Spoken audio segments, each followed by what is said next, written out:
Hello ulit mga guys. For today's video po, pinasimplehang kare-kare lang po tayo ngayon. Gamit po ang karne ng baboy. Ayan siya guys. Ayan,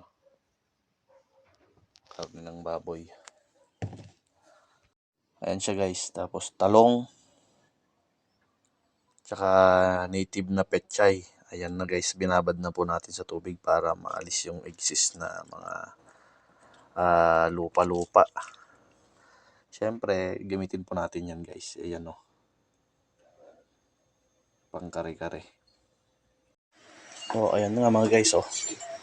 Pakuluan po muna natin yung karne ng baboy natin. Bali, cut into cubes po yan.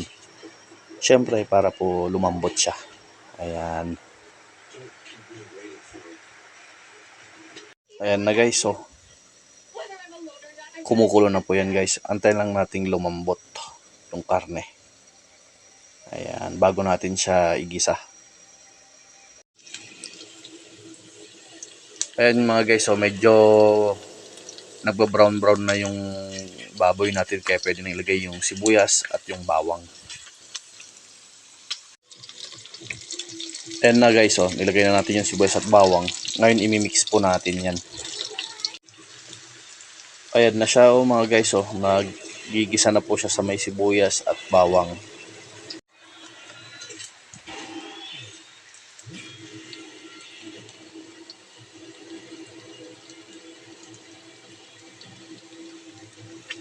Ayan niya mga guys, nilalagay na natin itong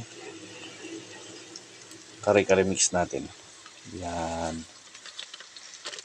Ayan siya guys.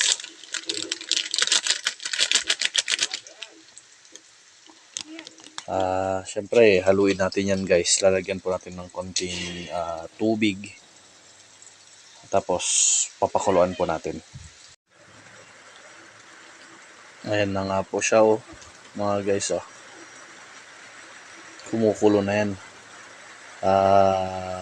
Nilagyan na rin po natin yan ng pampalasa, asin, tsaka konting bitchin mga guys. Ayan, dyan sa mga idol ko na sumusubaybay po, maraming salamat po sa inyong lahat. Pwede na po natin ilagay yung gulay dyan guys, yung native na pechay.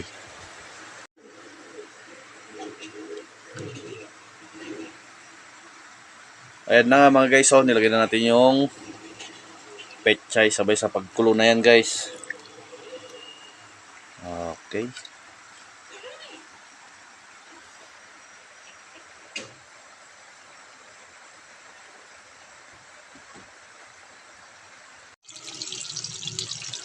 Siya nga pala guys, mas preferred ko na fry yung talong para itatoppings na lang natin mamaya sa kare-kare.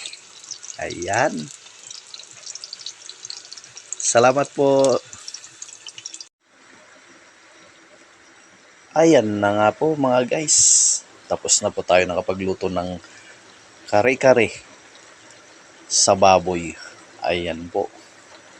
Meron po tayong panggabihan mga guys. Pwede na pong kumain.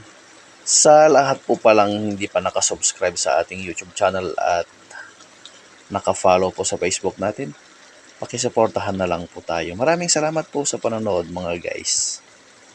Version po ng aking kare-kareng baboy. Salamat po.